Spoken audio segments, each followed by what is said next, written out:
Hello and welcome. नमस्ते, स्वागत है आप सबका शाम 7:30 बजे वाले इस सत्र में।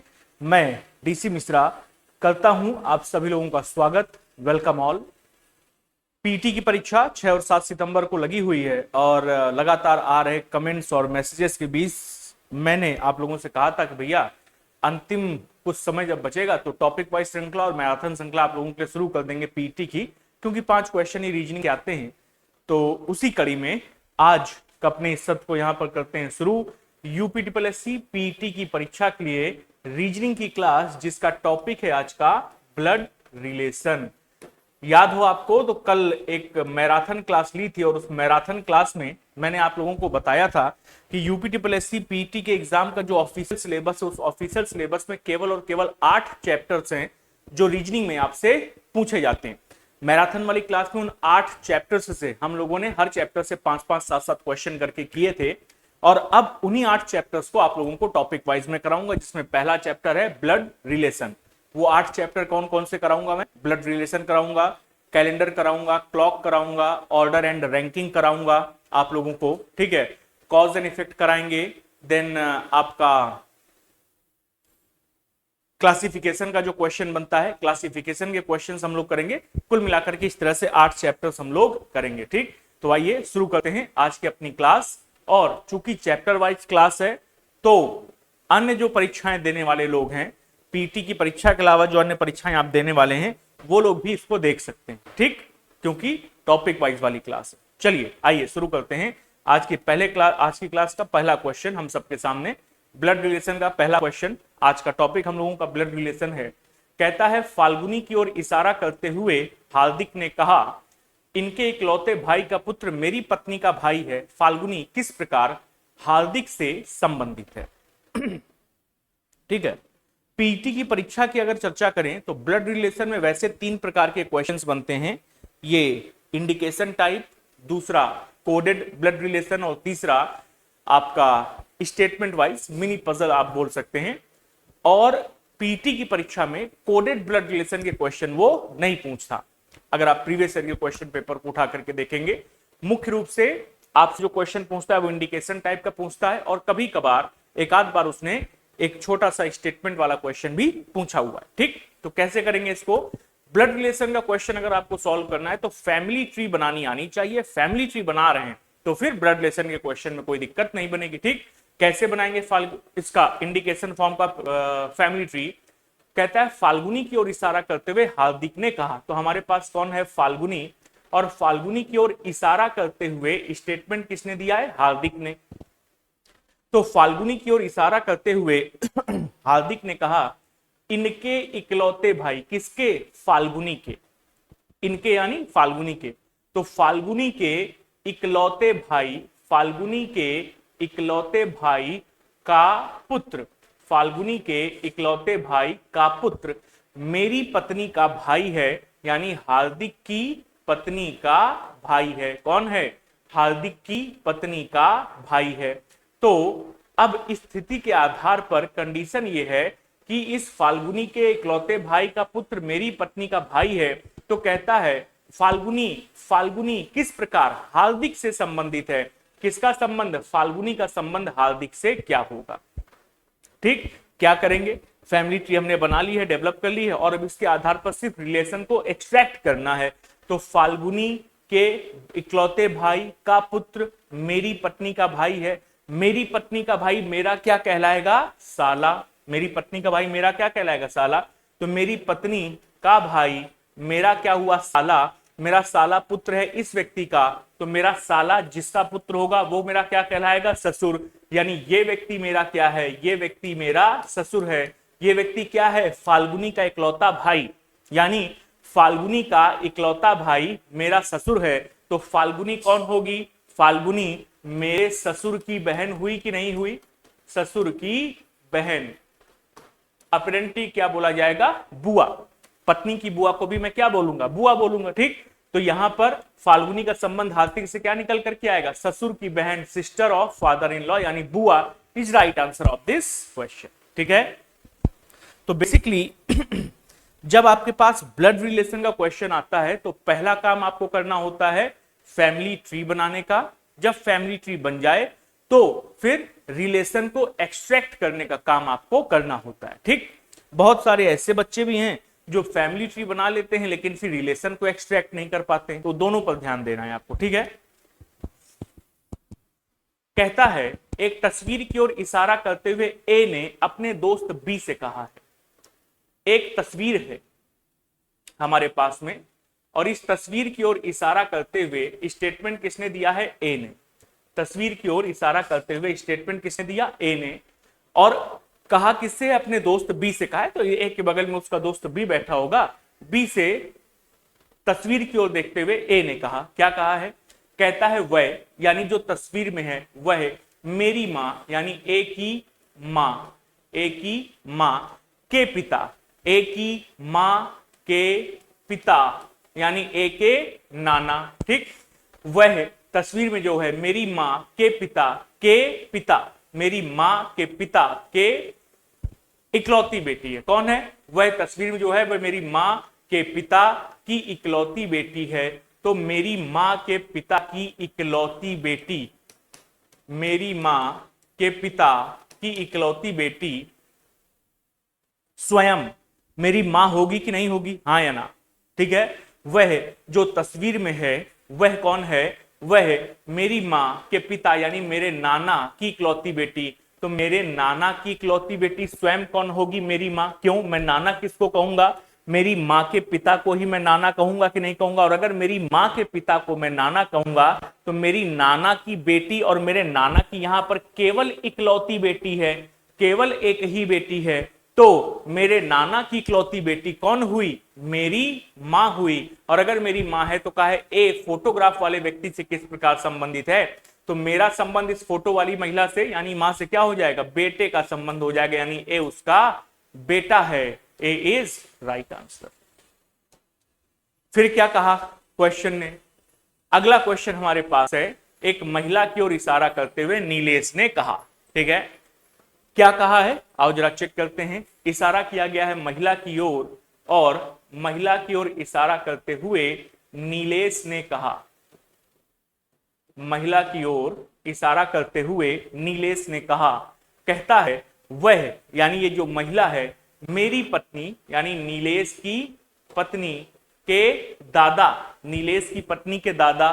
तो नीलेश की पत्नी के दादा कौन होंगे? नीलेश के पिता के जो पिता होंगे वो नीलेश की पत्नी के दादा होंगे। नीलेश की पत्नी के पिता कौन होंगे? नीलेश के दादा होंगे। ठीक, तो वह मेरी पत्नी के दादा की इकलौती संतान, वह महिला मेरी पत्नी के दादा की इकलौती संतान। अब मेरी पत्नी के दादा की इकलौती संतान कौन होंगे? मेरी पत्नी के पिता होंगे कि नहीं होंगे? हाँ या ना? इकलौती संतान। क्या है? इकलौती संतान। ठीक, तो मैं दादा किसको कहूंगा? मैं दादा कहूंगा अपने पिता के पिता को। अब मेरे दादा की एक ही संतान है, मेरे दादा की एक ही संतान है, यानी मेरे पिता ही मेरे दादा की क्या है? इकलौती संतान है। उस स्थिति में नीलेश की पत्नी के दादा की इकलौती संतान कौन हुए? नीलेश के पिता हुए। और ये महिला कौन है? नीलेश की पत्नी के दादा की इकलौती संतान यानी नीलेश की पत्नी के पिता की बेटी है। कौन है? इकलौती बेटी है। शब्द लिखा है इकलौती बेटी। तो महिला कौन हुई? महिला नीलेश की पत्नी के दादाजी की इकलौती संतान यानी पत्नी के पिता की इकलौती बेटी, यानी कौन? मेरी पत्नी हुई। भाई मेरे ससुर जी की इकलौती बेटी मेरी क्या होगी? मेरी पत्नी होगी कि नहीं? तो उसने पूछा है महिला नीलेश से कैसे संबंधित है? महिला नीलेश से पत्नी के तौर पर संबंधित है। A is right answer. Family tree यदि आपने बना लिया तो फिर आपके क्वेश्चन का आंसर आने से आपको कोई रोक नहीं सकता है। ठीक है, अगला। हाँ देखो, एक इस तरह का भी क्वेश्चन पूछ लेता है कभी कभी। अब ये इंडिकेशन टाइप वाला क्वेश्चन नहीं है। ये कौन सा क्वेश्चन है? छोटा सा एक स्टेटमेंट दिया है कि एक्स वाई की बहन है और एल की पुत्री है, एल एस का भाई और डब्ल्यू का पति, ऐसा करके। यानी इंडिकेशन नहीं है, कुछ छोटे छोटे से स्टेटमेंट हैं। उन स्टेटमेंट को हमको क्या करना है? पढ़ करके फैमिली ट्री में कन्वर्ट करना और प्रश्न का उत्तर देना है। ठीक, आओ जरा चेक करते हैं। कहता है एक्स वाई की बहन और एल की पुत्री है। एक्स कौन है? एक्स जो है एक्स जो है वो बहन है यानी फीमेल होगी। किसकी बहन है? वाई की। हमेशा मेल फीमेल बनाते हुए चलना, वरना आंसर देते समय कंफ्यूज हो जाओगे। ठीक है, तो कहता है एक्स जो है वो बहन है वाई की और एल की पुत्री है, यानी एक्स किसकी पुत्री है? एल की पुत्री है। ठीक, कहता है एल एस का भाई है। ये एल कौन है? भाई, तो मेल होगा। किसका भाई है? एस का। तो कहता है एल एस का भाई है और डब्लू का पति है। ये तो एल भाई तो एस का है, लेकिन डब्लू का क्या है? पति है। तो एल डब्लू का पति है, तो डब्लू उसकी पत्नी हो गई। कहता है पी एस का पिता है।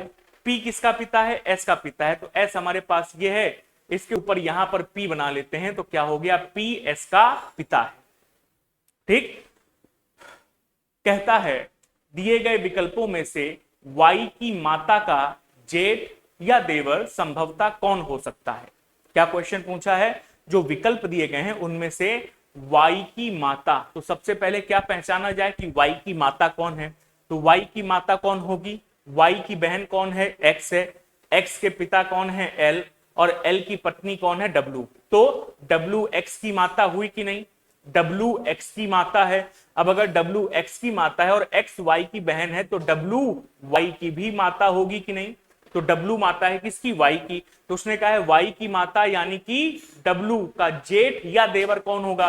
तो जेठ या देवर किसको बोलते हैं? पति के भाई को बोलते हैं ना जेठ या देवर। ठीक, तो डब्लू किसकी पत्नी है? एल की। और एल किसका भाई है? एस का।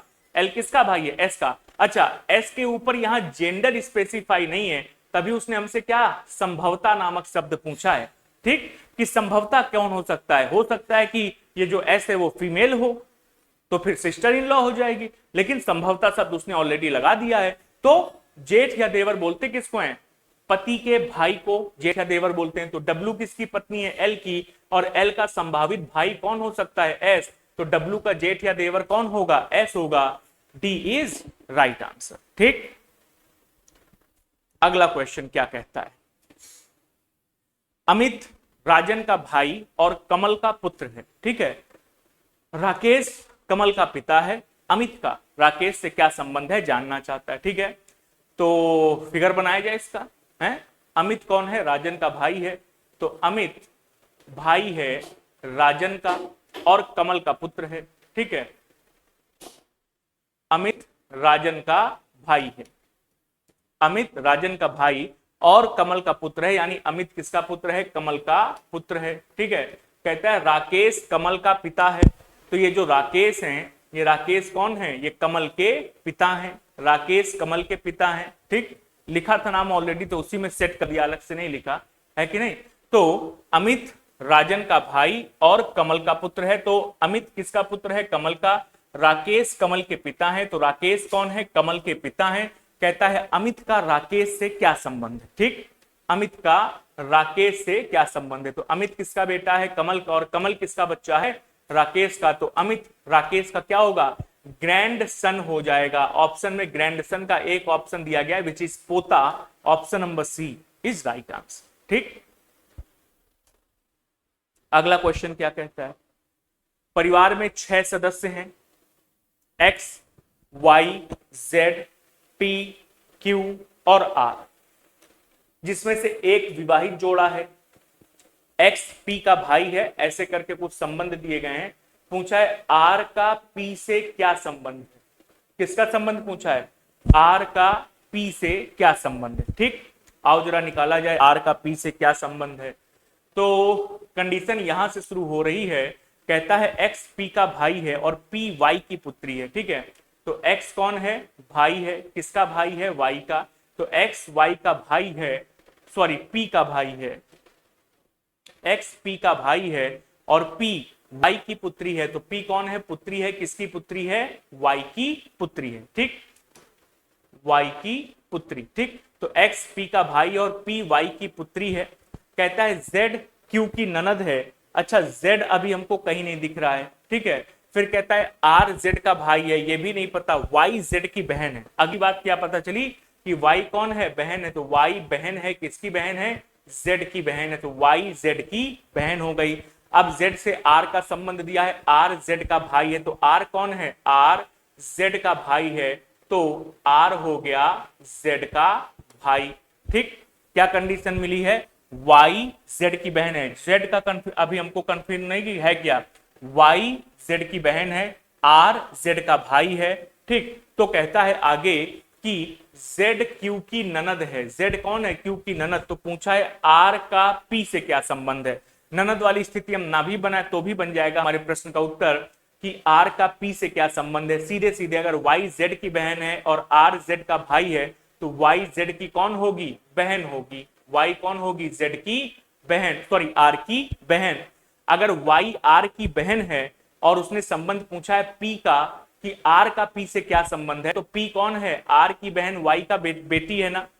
p कौन है? r की बहन y की बेटी। तो बहन की बेटी क्या कहलाती है? बहन की बेटी क्या कहलाती है? और संबंध पूछा है r का p से क्या संबंध है, तो r का p से क्या संबंध निकल करके आएगा? r कौन है? p की माता y का भाई, यानी r p का मामा हो जाएगा। कहां दिया है?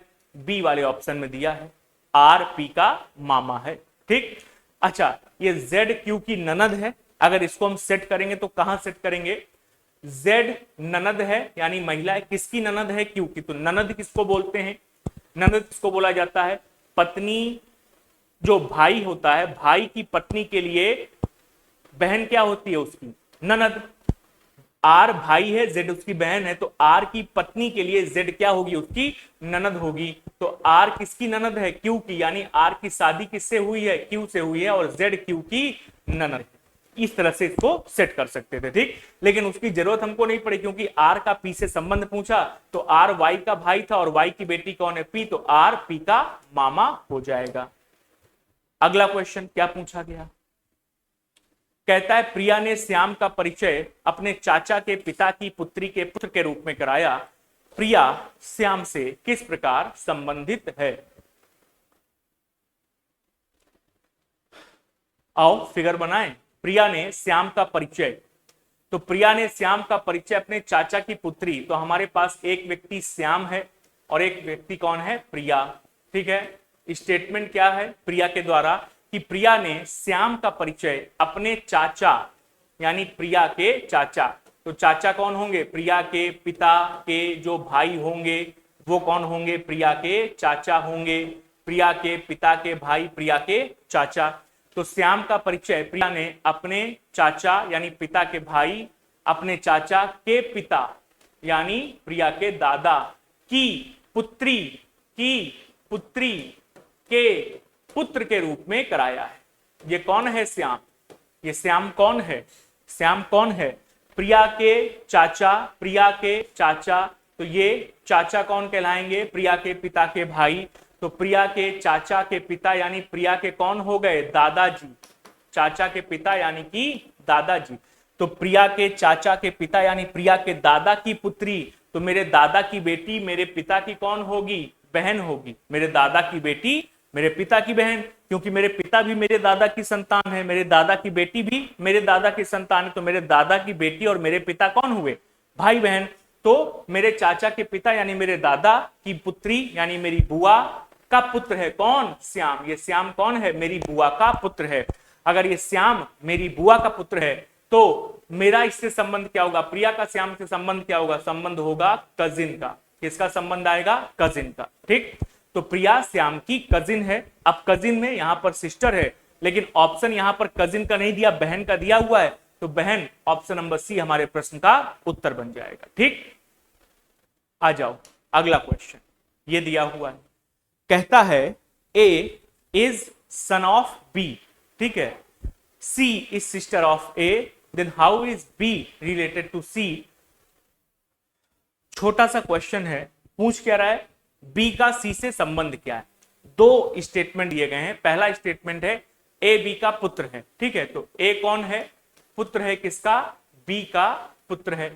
ठीक, फिर कहता है सी ए की बहन है, तो सी कौन है? ए की बहन है। ये कंडीशन है केवल और केवल।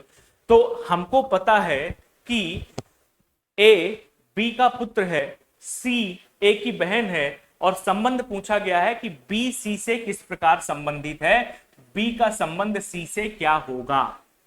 बी का संबंध सी से क्या होगा? बी का तो हमको जेंडर ही नहीं पता ना, बी का तो हमें जेंडर ही नहीं पता। बी का हमें जेंडर नहीं पता। ठीक, अब ये पता है कि ए किसका बेटा है, बी का, और सी ए की बहन है, तो सी भी किसकी बेटी होगी, बी की बेटी होगी। अगर सी बी की बेटी है लेकिन बी का जेंडर हमको नहीं पता है, तो बी का सी से संबंध क्या होगा, या तो बी सी की माता है या तो बी सी का पिता है, दोनों में से कोई एक संबंध होगा। एग्जैक्ट नहीं बता सकते, ऑप्शन चेक करो, पिता पुत्र भाई चाचा, एक ऑप्शन दिया गया है ना किसका, पिता का, तो प्रश्न के दिए गए ऑप्शंस के आधार पर उत्तर निकालेंगे कि बी का सी से संबंध क्या है, पिता का संबंध। ठीक, आ जाओ अगले क्वेश्चन की ओर पकड़ा जाए, भागा जाए। कहता है मंच पर एक महिला की ओर इशारा करते हुए मनीषा ने कहा। एक मंच है, उस मंच पर एक महिला है और उस महिला की ओर इशारा करते हुए स्टेटमेंट दिया है मनीषा ने। ठीक है, क्या स्टेटमेंट दिया है मनीषा ने, तो मनीषा ने स्टेटमेंट दिया है कि वह यानी ये महिला मेरी मां मनीषा की मां,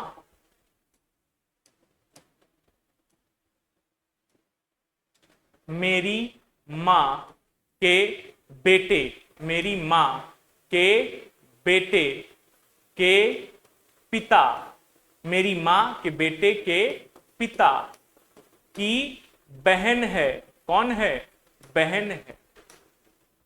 रिलेशन एग्जिस्ट कर रहा, क्या कहता है, महिला कौन है, महिला के लिए मनीषा ने कहा कि वह मेरी मां के बेटे यानी मेरे भाई के पिता, यानी मेरे कौन हुए, पिता, अगर मेरे पिता हैं तो मेरी मां के कौन होंगे, पति होंगे। ठीक, तो मेरी मां के बेटे यानी मेरे भाई के पिता यानी मेरे पिता की बहन है। ये महिला कौन है, ये महिला मेरे पिता की बहन है। अगर ये महिला मेरे पिता की बहन है तो उसने कहा है महिला मनीषा की कौन है, महिला कौन है, मेरे पिता की बहन, और पिता की बहन को क्या बोलते हैं, बुआ बोलते हैं। कहां लिखा है, ऑप्शन नंबर ए में, बुआ is right answer of this question. Clear, आ गया, आ जाओ अगला question. Kavya is the daughter of Piyali's father in law's only son Mahesh, how is Piyari related to Kavya. क्या इस क्वेश्चन का उत्तर आएगा, बताओ फटाक से।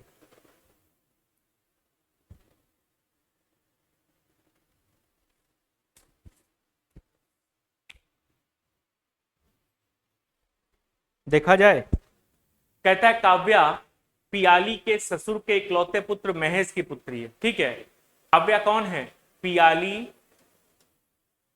के ससुर, तो पियाली के ससुर कौन होंगे, पियाली के जो पति होंगे, कौन है नहीं पता, पियाली के ससुर यानी पियाली के पति, पियाली के पति के पिता कौन होंगे, पियाली के ससुर होंगे। तो कहा है पियाली के ससुर के इकलौते पुत्र, तो मेरे ससुर का इकलौता पुत्र, मैं ससुर किसको बोलूंगी, मेरे पति के पिता को, और मेरे पति के पिता यानी मेरे ससुर का इकलौता पुत्र कौन है, महेश। तो अगर मेरे ससुर के इकलौते पुत्र महेश हैं तो ये महेश ही कौन होंगे, मेरे पति होंगे।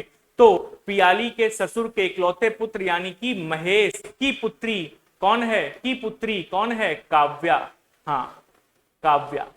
ठीक है, समझ आया, काव्या कौन है, काव्या पियाली के ससुर के इकलौते पुत्र महेश की पुत्री है, की पुत्री है। तो कहता है पियाली का काव्या से क्या संबंध हो गया, तो काव्या का पियाली का काव्या से क्या संबंध हो जाएगा, पियाली कौन है, महेश की पत्नी, और महेश कौन है, काव्या के पिता, तो पियाली काव्या की माता हो जाएगी। कहां लिखा है, सी में, सी इज राइट आंसर। ठीक, अगला क्वेश्चन, इसका उत्तर क्या आएगा,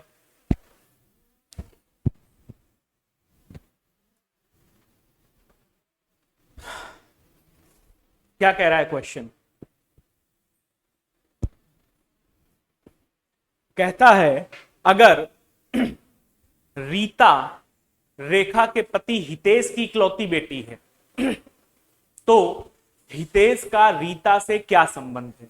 ठीक है, ये क्वेश्चन है। तो क्वेश्चन क्या है, अगर रीता रेखा के पति, रेखा के पति हितेश की इकलौती बेटी कौन है? रीता। ठीक है, इकलौती बेटी। ठीक, अगर रीता रेखा के पति हितेश की इकलौती बेटी है तो कहते हैं हितेश का रीता से, ये तो बहुत आसान क्वेश्चन हो गया है। रीता रेखा के पति हितेश की इकलौती बेटी है तो हितेश का रीता से संबंध क्या आएगा? हितेश रीता के पिता कहलाएंगे। सी इज राइट आंसर। ठीक, आ जाओ अगला क्वेश्चन, हैरी और मैरी के बारे में संबंध पता करते हैं कि हैरी और मैरी के बीच क्या संबंध है।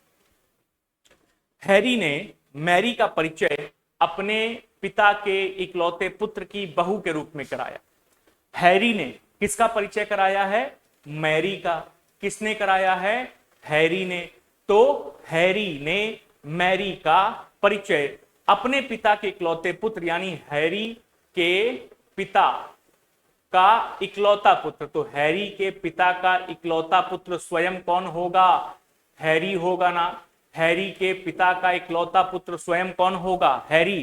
तो मैरी की का परिचय हैरी ने अपने पिता यानी हैरी के पिता के इकलौते पुत्र की बहू, इकलौते पुत्र की बहू के रूप में कराया है। इकलौते पुत्र की बहू के रूप में करवाया है। तो मैरी कौन है? मैरी हैरी की बहू है। कौन है? मैरी हैरी की बहू है। उसने कहा है हैरी ने मैरी का परिचय अपने पिता के इकलौते पुत्र यानी स्वयं हैरी की बहू के रूप में कराया है, यानी मैरी हैरी की बहू है। तो कहता है मैरी हैरी के इकलौते पुत्र से किस प्रकार संबंधित है? तो बहू किसको बोलेंगे? पुत्र की पत्नी को बोलेंगे कि नहीं बोलेंगे? बहू किसको बोलेंगे? पुत्र की पत्नी को। अगर मैरी हैरी की बहू है तो मैरी ने क्या किया होगा? शादी किया होगा किससे? हैरी के पुत्र से।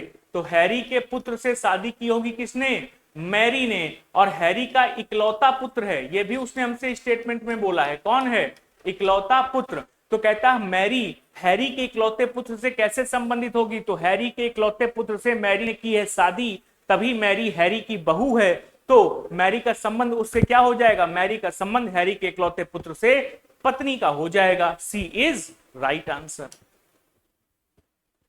ठीक, आ जाओ अगला क्वेश्चन पकड़ा जाए। क्या कहता है? एक आदमी ने एक महिला से कहा है तुम्हारी मां के पति की बहन मेरी बुआ है। महिला उस आदमी से किस प्रकार संबंधित है? ठीक, चेक किया जाए। एक आदमी ने एक महिला से कहा, तो स्टेटमेंट किसके लिए दिया गया है? महिला के लिए। किसके द्वारा दिया गया है? आदमी के द्वारा दिया गया है। ठीक, क्या स्टेटमेंट है? कहता है कि एक आदमी ने एक महिला से कहा, एक आदमी ने एक महिला से कहा क्या?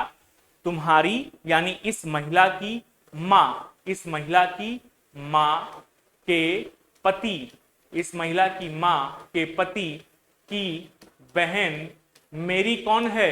बुआ है। मेरी कौन है? बुआ है। ठीक, फिर कहता है महिला उस आदमी से किस प्रकार संबंधित है? महिला का संबंध आदमी से क्या है?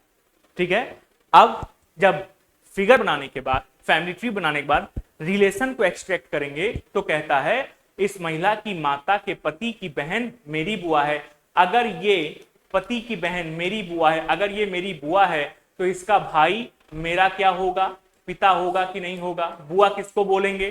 पिता की बहन को। बुआ किसको बोलेंगे? पिता की बहन को। तो अगर ये मेरी बुआ है तो इसका भाई मेरा पति हो, पिता होगा, इसकी पत्नी मेरी मां होगी। अब अगर इस महिला के मां के पति मेरे कौन हैं? पिता हैं। इस महिला की मां के पति मेरे पिता हैं, तो इस महिला की मां के पति इस महिला के भी कौन होंगे? पिता होंगे।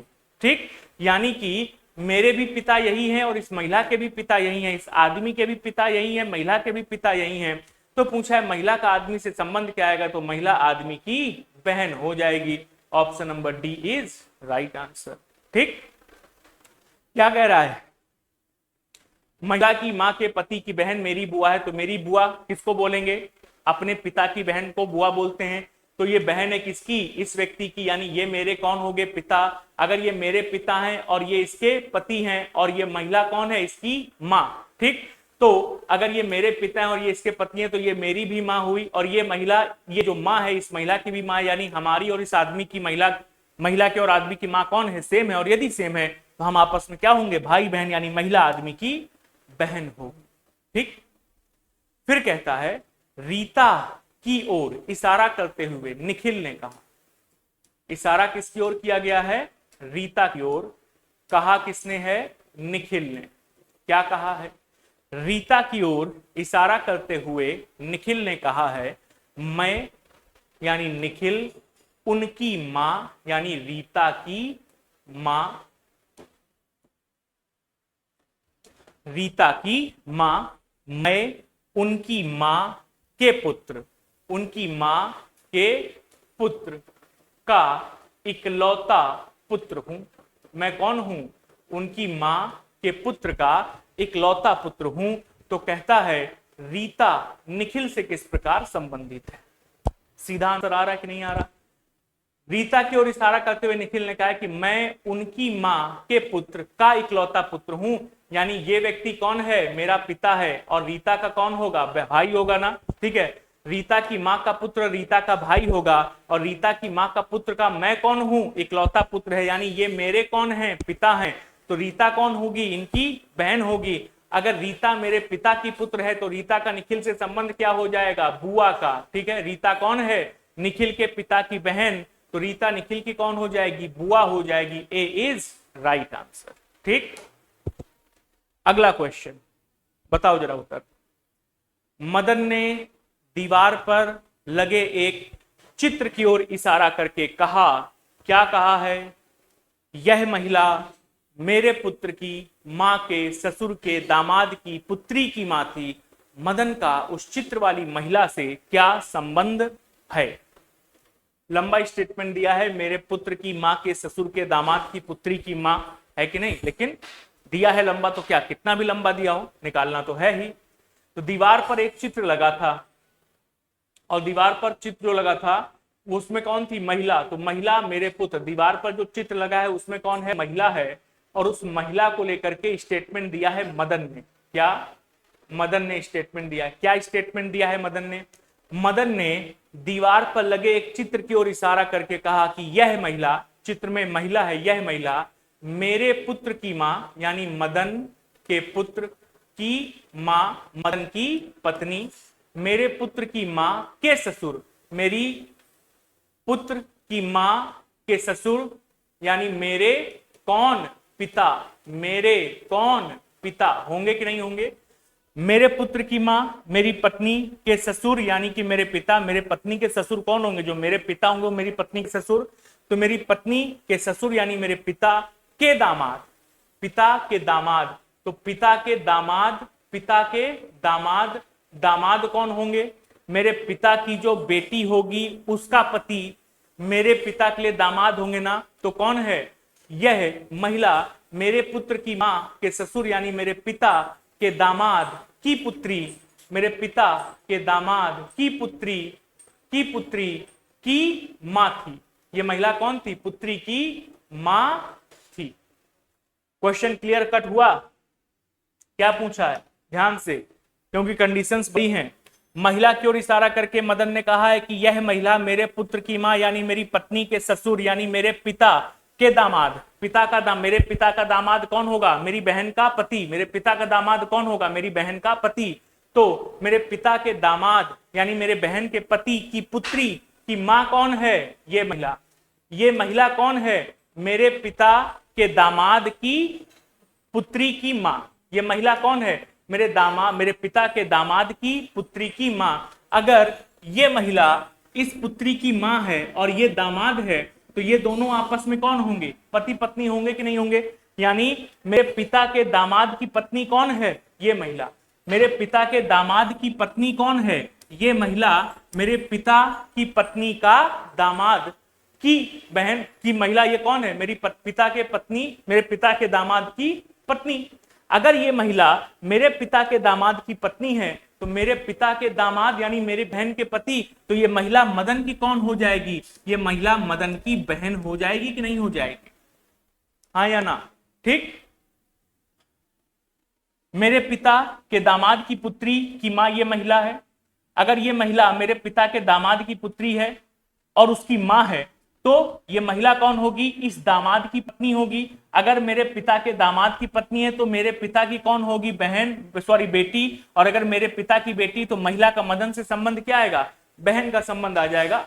मदन का संबंध पूछा उस चित्र वाली महिला से, तो अगर ये महिला मेरी बहन है तो मदन का महिला से क्या संबंध होगा? भाई का संबंध होगा। Option number C. ठीक, अगला क्वेश्चन। एक आदित्य नामक पुरुष की तस्वीर की ओर इशारा करते हुए इशिता ने कहा। हमारे पास आदित्य नामक एक पुरुष है, ठीक है, और आदित्य नामक पुरुष की ओर इशारा करते हुए इशिता ने कहा है। किसने दिया है स्टेटमेंट? इशिता ने दिया है। ठीक है, आदित्य नामक एक पुरुष की तस्वीर की ओर इशारा करते हुए इशिता ने कहा, उसके पिता की पत्नी की बेटी का एकमात्र भाई विराज का पिता है। ठीक है, आदित्य का विराज से क्या संबंध है ये जानना चाहे। ठीक है, स्टेटमेंट बनाते हैं। कहता है उसके पिता की पत्नी यानी आदित्य के पिता की पत्नी, आदित्य के पिता की पत्नी की बेटी का एकमात्र भाई, ये आदित्य होगा कि नहीं होगा? आदित्य के पिता की पत्नी यानी आदित्य की मां की बेटी, आदित्य की मां की बेटी यानी आदित्य की बहन, आदित्य की बहन का एकमात्र भाई कौन होगा? आदित्य होगा। एकमात्र भाई कौन होगा? आदित्य। तो कहता है कि उसके पिता की पत्नी की बेटी का एकमात्र भाई यानी आदित्य विराज का पिता है। ये आदित्य कौन है? विराज का पिता है। आदित्य कौन है? विराज का पिता। अगर आदित्य विराज का पिता है तो उसने पूछा आदित्य का विराज से क्या संबंध है? अभी अभी हम लोगों ने निकाला कि आदित्य विराज का पिता है, यानी ऑप्शन नंबर ए पिता is right answer of this question. Next question आता है हम सबके सामने।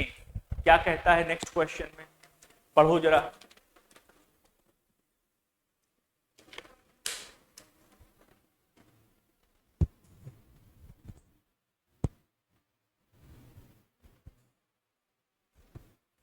कहता है कुमार ने कहा यह लड़की मेरी मां के पोते की पत्नी है, लड़की का कुमार के साथ क्या संबंध है? ठीक, ये क्वेश्चन उसने पूछा है। कैसे करेंगे? कुमार ने कहा यह लड़की, यानी हमारे पास एक लड़की है और इस लड़की की ओर इशारा किया है किसने? कुमार ने। और कुमार ने इशारा करके क्या कहा है? कहता है कि यह लड़की मेरी मां का पोता, मेरी मां के पोते, अच्छा मेरी माता का पोता कौन होगा? पोता किसको बोलते हैं? पुत्र के पुत्र को पोता बोला जाता है ना, पुत्र के पुत्र को पोता बोला जाता है। तो कहता है मेरी मां यानी कुमार की मां का पोता, अगर कुमार की मां का पोता है तो निश्चित तौर पर कुमार का कौन होगा? पुत्र होगा ना। कुमार का पुत्र जो होगा वो कुमार की मां के लिए क्या होगा? उनका पोता होगा। ठीक है, तो लड़कियों की ओर इशारा करके कहा कि यह लड़की मेरी मां के पोते यानी मेरे पुत्र, मेरी मां के पोते यानी मेरे पुत्र की पत्नी है। कौन है?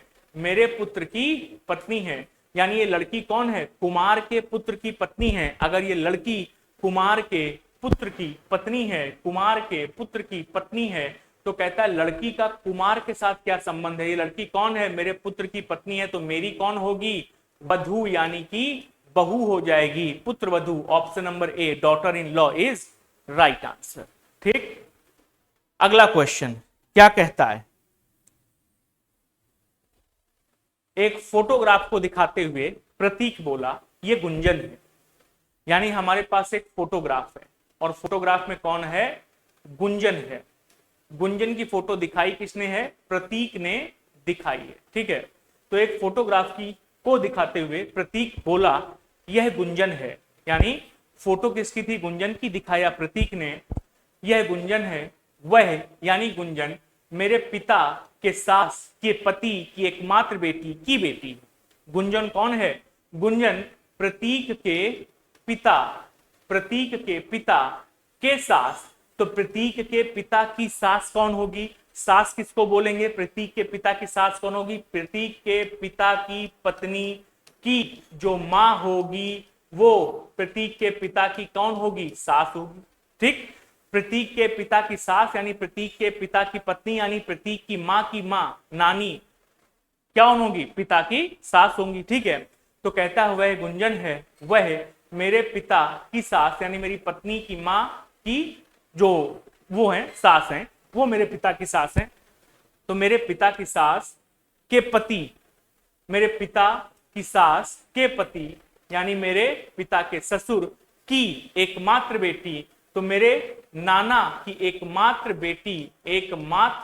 बेटी की बेटी कौन है? गुंजन है। ये कौन है? गुंजन है।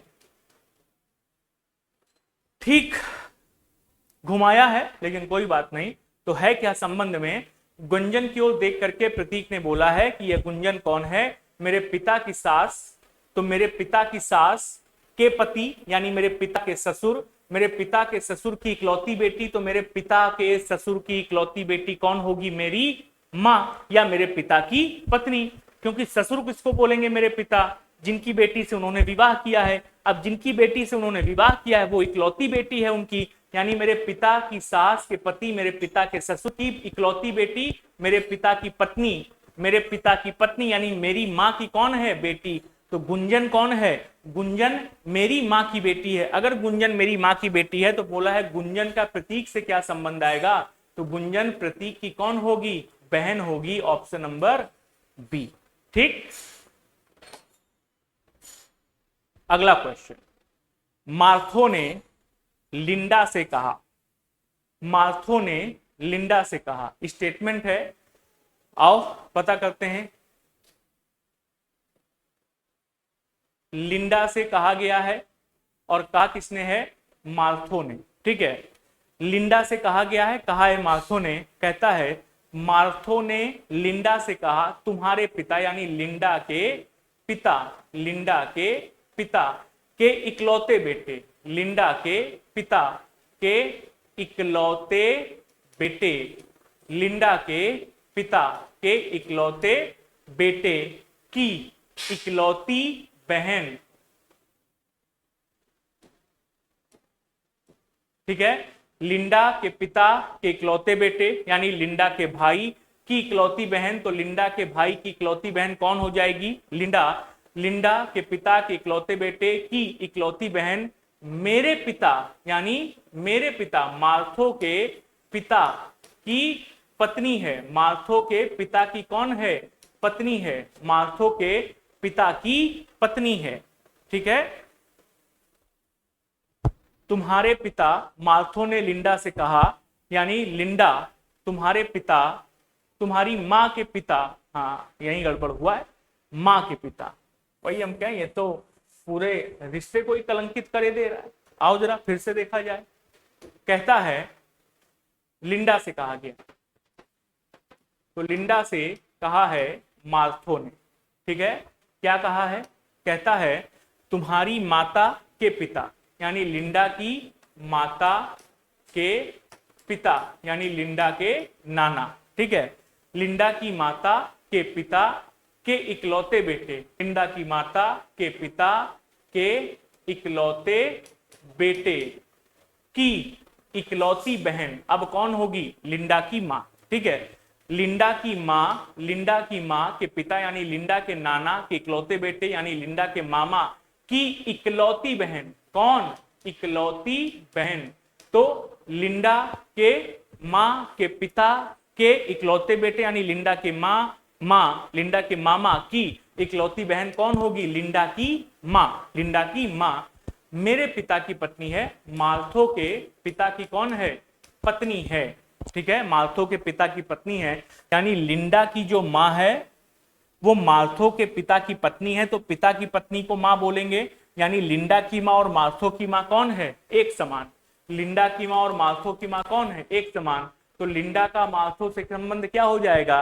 अब लिंडा का अगर मार्थो से संबंध निकालेंगे तो ऑप्शन में बहन दिया गया है, बिल्कुल दिया गया है, तो क्या हो जाएगा? बहन यानी ऑप्शन नंबर बी, लिंडा मार्थो की सगी बहन है, कजिन नहीं, ठीक है, क्योंकि लिंडा और मार्थो की मां कौन है, एक है, ठीक। अगला क्वेश्चन क्या कहा गया है, कहता है ए बी के ससुर हैं। ए कौन है, बी के ससुर।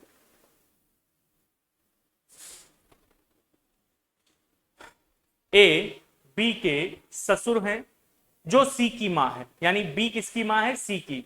तो ए कौन है, ए ससुर हैं, किसके ससुर हैं, बी के, और बी जो सी की मां है, तो बी मां है किसकी, सी की। इतना हो गया।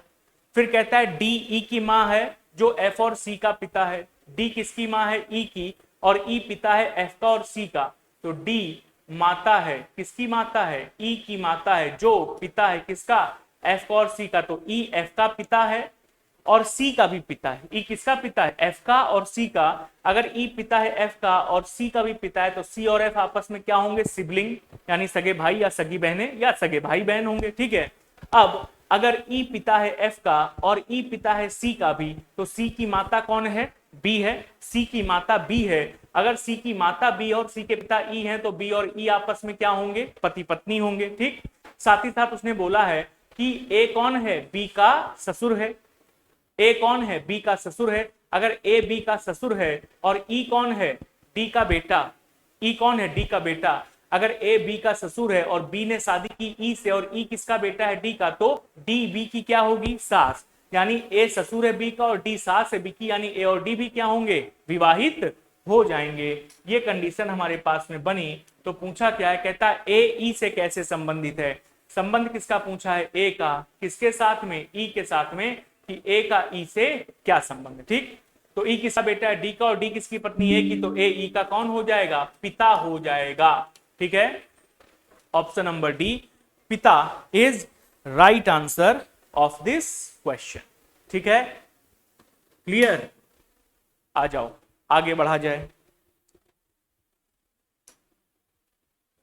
खत्म, आज का खेल यहीं पर खत्म, ठीक है।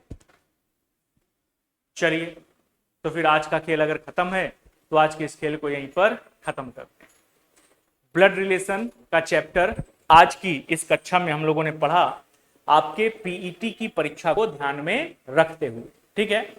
पीईटी की परीक्षा आपकी 6 और 7 सितंबर को है, और उसके लिए 20 क्वेश्चन का ये सेट था पीईटी की परीक्षा को ब्लड रिलेशन को टारगेट करते हुए, ठीक। कल भी ऐसे ही मिलेंगे टॉपिक वाइज वाली क्लास में, और कल हम लोग ऑर्डर एंड रैंकिंग के क्वेश्चंस करेंगे, ठीक। चलो, तो आज के सत्र को यहीं पर समाप्त करते हैं। कुछ बैचेस आप लोगों के लिए उपलब्ध हैं रीजनिंग के, ठीक है। कहां पर उपलब्ध हैं, रीजनिंग एक्सप्रेस ऐप पर। ये रीजनिंग एक्सप्रेस की ऑफिशियल ऐप है, जो यूट्यूब चैनल है रीजनिंग एक्सप्रेस, उसकी ऐप है। इसको आप डाउनलोड कर सकते हैं प्ले स्टोर से, या क्लास के डिस्क्रिप्शन में भी इसका लिंक दिया रहता है। सारी चीजों के लिंक क्लास के डिस्क्रिप्शन में दिए रहते हैं। कोर्सेस आपके लिए यहाँ पर उपलब्ध हैं। सीसैट की परीक्षा के लिए कोर्स आपके पास उपलब्ध है, अभ्युदय बैच करके इसका नाम है। सीसैट की परीक्षा के लिए है। सीसैट की परीक्षा यूपीपीएससी प्रीलिम्स की परीक्षा जो होती है, उसमें जीएस पेपर 2 का पेपर सीसैट का पेपर होता है, जिसमें हिंदी, अंग्रेजी, मैथ, कम्युनिकेशन और रीजनिंग, ये 5 सब्जेक्ट पूछे जाते हैं। क्वालिफाइंग होता है पेपर, लेकिन क्वालिफाई अगर नहीं कर पाए हो तो तुम प्रीलिम्स की परीक्षा पास नहीं कर पाओगे। तो क्वालिफाई करना नेसेसरी है। तो क्वालिफाई करने के लिए 2 विषय केवल उठा लो, एक हिंदी और एक रीजनिंग। ये 2 विषय कर लोगे ना तो तुम्हारा सीसैट क्लियर हो जाएगा, क्योंकि तुम्हारी सारी मेहनत जीएस में लगती है, सीसैट में तुम उतना ध्यान नहीं देते। अंतिम समय में इन 2 विषय पर फोकस करना आवश्यक है, ठीक। तो सीसैट की परीक्षा के लिए रीजनिंग का कंप्लीट कोर्स ये आपके सामने उपलब्ध है, बहुत ही वाजिब कीमत में, ठीक है। वाजिब या कम कीमत में, ठीक। इसके अलावा और ये बैच कहां मिलेगा, रीजनिंग एक्सप्रेस में। इसी तहत यूपीएसआई की जो परीक्षा होनी है, तो यूपीएसआई की परीक्षा के लिए रीजनिंग का full fledged complete course of reasoning, ये 100 बैच करके आपके रीजनिंग एक्सप्रेस ऐप पर उपलब्ध है। 549 रुपए इसकी गुरु दक्षिणा या फीस है। तो 549 रुपए प्लस 10-5 रुपए को जीएसटी भी पड़ता है, तो 550 560 के आसपास शायद इसकी फीस पड़ेगी, ठीक है। तो यूपीएसआई का कंप्लीट कोर्स। सबसे ज्यादा क्वेश्चन परीक्षा में यूपीएसआई से पूछे जाते हैं, सॉरी रीजनिंग से पूछे जाते हैं। यूपीएसआई में लगभग 55 क्वेश्चन तक पूछे जाते हैं यूपीएसआई में रीजनिंग के। 40 क्वेश्चन रीजनिंग के अलग से जो सेक्शन होता है उसमें, और 15 से 20 क्वेश्चन लगभग ये मैथमेटिकल वाले सेक्शन में पूछे जाते हैं, मैथमेटिक्स के सेक्शन में। तो रीजनिंग का विषय अगर तुम्हारा तगड़ा है तो 350 का टारगेट लेकर के चलना है यूपीएसआई के लिए, और 350 का टारगेट लेकर चलना है तो यूपीएसआई में रीजनिंग विषय बहुत अच्छा होना चाहिए आपका, ठीक है। तो रीजनिंग का कंप्लीट कोर्स है जो आप ज्वाइन कर सकते हैं यूपीएसआई की परीक्षा के लिए, ठीक। इसी प्रकार से अलग अलग परीक्षाओं के लिए अलग अलग कोर्सेस आपको नहीं पढ़ना है कि आज जूनियर असिस्टेंट का कोर्स पढ़ेंगे, फिर कल एसएससी का कोर्स पढ़ेंगे, आज एसआई का कोर्स पढ़ेंगे, अब 6 महीने 2 महीने बाद कांस्टेबल की भर्ती आएगी तो आज कांस्टेबल की रीजनिंग पढ़ेंगे। नहीं, आप जब भी कोई विषय तैयार करें, मेरा ऐसा व्यक्तिगत मानना है, जब भी कोई विषय तैयार करें तो उसको इस तरह से तैयार करें कि आपकी रेंज के जितने भी एग्जाम हैं आप उस विषय को एक बार पढ़ें और आपकी रेंज में आने वाले सभी एग्जाम्स आपको अब उस परीक्षा के लिए उस पर्टिकुलर विषय को बार बार ना पढ़ना पड़े, एक बार पढ़े और आपकी रेंज के सारे एग्जाम उसमें कवर हो जाए। ऐसा करना चाहिए आपको, ठीक है। ये आपकी तैयारी में आपको सहायता करेगा। तो उसके लिए आप लोगों की बहुत बार कॉल आ रही थी, रिक्वेस्ट आ रही थी कि सर एक फाउंडेशन बैच हमें चाहिए रीजनिंग का, हम अलग अलग परीक्षाओं के लिए पढ़ते पढ़ते तंग आ चुके हैं। तो दक्ष बैच नाम से एक फाउंडेशन कोर्स आप लोगों के लिए लाया गया था जो रीजनिंग का कंप्लीट कोर्स है फॉर ऑल कॉम्पिटिटिव एग्जाम्स, चाहे यूपीपीएससी का कोई एग्जाम हो, यूपीडीपीएससी का हो, एसएससी हो, रेलवे हो, टीचिंग हो, पीईटी हो, पुलिस हो, या फिर इसके अलावा किसी अन्य स्टेट की कोई परीक्षा हो जिसमें रीजनिंग पूछी जाती है। सभी परीक्षाओं के लिए, सभी वनडे एग्जाम्स के लिए रीजनिंग की ये मास्टर क्लास कंप्लीट कोर्स है रीजनिंग का, ठीक है, जहां पर आपको रीजनिंग के हर एक टॉपिक को बहुत इत्मीनान से, आराम से, ढेर सारे क्वेश्चंस करते हुए बताया जाएगा। कोर्स की वैलिडिटी 1 ईयर की होती है, इस कोर्स की भी वैलिडिटी 1 ईयर की, सारे कोर्सेज की वैलिडिटी 1 ईयर की रहती है, ठीक है। रीजनिंग में यहां पर यूपीएसआई परीक्षा में वर्बल, नॉन वर्बल, लॉजिकल और मेंटल एप्टीट्यूड सारा कुछ आपको यहां पर पढ़ाया जाएगा, ठीक। और अंत में ये एक अधिकारी बैच है। आरओ की परीक्षा, अभी प्रीलिम्स की परीक्षा हुई थी, फिर अभी दिसंबर के अंत में या जनवरी की शुरुआत में मेंस की परीक्षा होगी उसकी। तो मेंस की परीक्षा में 15 क्वेश्चन रीजनिंग विषय से पूछे जाते हैं जीएस वाले सेक्शन में। तो वो 15 क्वेश्चन आपकी फाइनल मेरिट में बहुत काम आएंगे, ठीक है। तो उसके लिए क्या करना है आपको, जो फाइनल मेरिट में काम आएंगे उसके लिए आपको अगर इस बैच को समझेंगे, पढ़ेंगे, तो पूरे के पूरे 15 क्वेश्चन आप रीजनिंग के कर सकते हैं। प्रीलिम्स की परीक्षा में जो जो व्यक्ति भी जुड़ा था हमसे, पूरे 15 के 15 क्वेश्चन करके आया है, एक भी क्वेश्चन मिस नहीं किया उसने, ठीक। चलिए नेक्स्ट, ये टेलीग्राम चैनल है ऑफिशियल रीजनिंग एक्सप्रेस ऐप का, और रीजनिंग एक्सप्रेस ऐप का ये जो ऑफिशियल चैनल है, इसमें आपको रीजनिंग के क्विजेस मिलेंगे, साथ ही साथ क्या मिलेगा, साथ ही साथ रीजनिंग एक्सप्रेस पर जो क्लासेस होती हैं उनका कोई भी शेड्यूल, डिटेल सब आपको यहां पर मिलता है, और एग्जाम रिलेटेड सारी जानकारी भी आपको यहां पर मिलती है, ठीक है। चलिए आज के सत्र को यहीं पर समाप्त करेंगे, मुलाकात करेंगे आपसे अब अगले सत्र में। लाइक, कमेंट, शेयर और सब्सक्राइब करना नहीं भूलिएगा। अगले सत्र में करते हैं मुलाकात, तब तक के लिए स्वस्थ रहो, मस्त रहो, जबरदस्त रहो। मिलते हैं, धन्यवाद।